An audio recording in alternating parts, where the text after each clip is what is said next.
Hey, this is Sky. Welcome to my YouTube channel. It's Monday night. I'm in the office. Just got done doing some writing in my novels. I want to make this a Monday night thing. I'm going to drop a video and we'll do a story time. I'm going to read from these books, just go scene through scene, get through all 3 books. Looks like we're having a little weird flip-flop with the light. It's probably because the laptop's sitting so close to the camera. It's throwing it off. But let's just jump into this. We did a video already that I put up last week, California Gangsters, Chapter 1. So we're still in Chapter 1. We're on page 2. We didn't get very far. We're just going to go scene by scene. I'm going to make these videos short. But let's jump into this. The main character of these novels is Simon Castro. That's our hero. And he grew up in Beverly Hills, California, to a fairly wealthy family. His father and grandfather were both in the Mafia, in the LA crime family. So let's just jump into it. Everyone back in high school hung out in cliques. But despite being a jock, I was able to jump from group to group and hang out with whoever I wanted. I could hang out with the rock and rollers or the beatniks or even the hippies if I wanted to. Everybody in the counterculture scene accepted me because I smoked pot, and so did they. I also liked the music. I ended up growing my hair long, which pissed my father off. I liked the way that the rock and rollers looked, particularly Led Zeppelin or the Rolling Stones.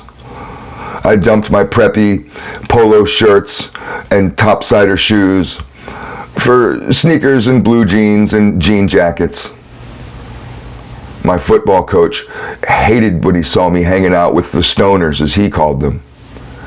And he barked at me several times to stay away from those rotten kids, threatening me to force me to run laps. Or even one time he said he'd have the whole team hold me down to cut my long hair off and teach me a lesson.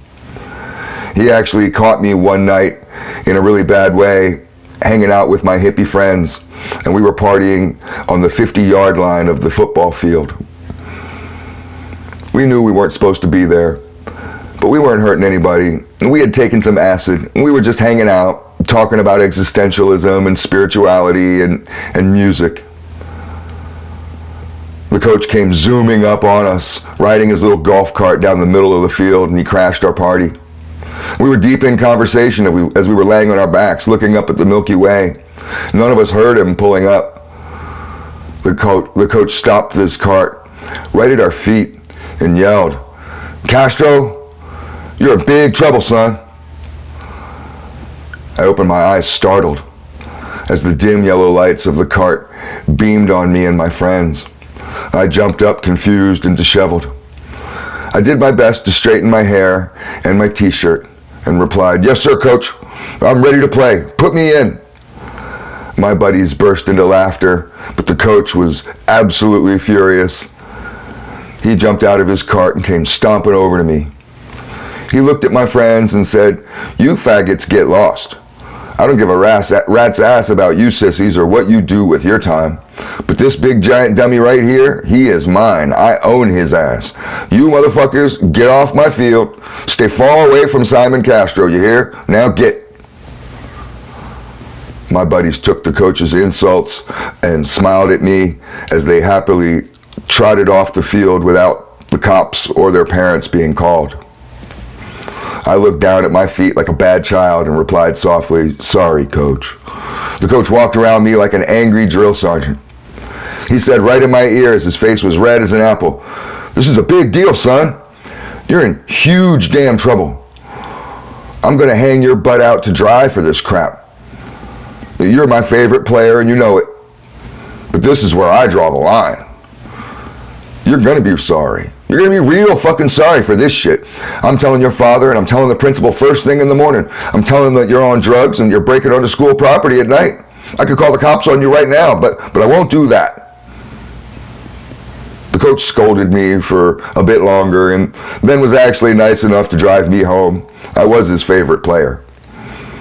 We stopped at Winchell's Donuts on the way, and he bought me coffee to sober me up, as if that would work. The parking lot was crowded with people, and the line was out the front door. We sat outside after we got our food and talked about football and life. I had 3 cups of coffee, he had 2. I had 2 chocolate donuts, and he had a large bear claw the size of his head. The coach dropped me off at my front door, and luckily everyone was asleep. I quickly jumped out of the car and thanked him for the ride and tried to walk off, but the coach said, "Hey, Simon, now you know actions have consequences, son. You need to learn to be responsible for your actions. I'm going to tell your father that you're doing drugs, and I'm going to tell him that you're hanging out with dirty hippies. And I'm sorry for this, but you will be benched for a bit. This is serious. I could have had you arrested." I replied, "Coach, please don't tell my father. Please don't tell him I was partying or trespassing or doing anything wrong. He'll pull me right out of Beverly Hills High School and send me off to military school. Please." The coach shook his head in disgust and drove off into the night. Just as luck would have it, my uncle was driving by, as he lived just around the corner from us. He stopped at the stop sign and then saw me and pulled over right in front of our house. I smiled, as I loved to see my Uncle Frank. I felt like I could tell him anything, stuff that I would never be able to tell my father. And Frank wouldn't get mad at me or yell at me or even try to hit me. Frank was cool. He rolled down his window in his Cadillac as I leaned down to say hello. Uncle Frank said, "Hey, Simon, what are you doing out here? What are you, partying with your friends or something?" I smiled wide from ear to ear, still high as a kite off the acid I took earlier. I replied, "Yes, I was, and I just got dropped off by my football coach. I got in trouble. He caught us partying on the field and got mad as hell." Frank shook his head in disappointment at me and said, "Yeah, you shouldn't be hanging out on the football field. I mean, of course you got busted. That's the worst place to have a party. Get in. Let's go for a ride." I hopped in the passenger seat and could smell the cigar smoke and booze wafting off Uncle Frank. He pulled off, screeching his wheels like the car was a hot rod. He took a left turn and then a right, and then we ended up heading towards downtown Beverly Hills. The music on his radio was loud, and it was playing The Who, Baba O'Reilly. It was just at the best part of the song, and Uncle Frank was singing along, bopping his head. He was in his own little world as if he was at the concert. As soon as the song was over, he turned and said, "So you think you're going to be able to get into UCLA or what?" Now, we're going to stop there. We'll continue on. It's just about to get good. Stay tuned. We'll do another one next Monday.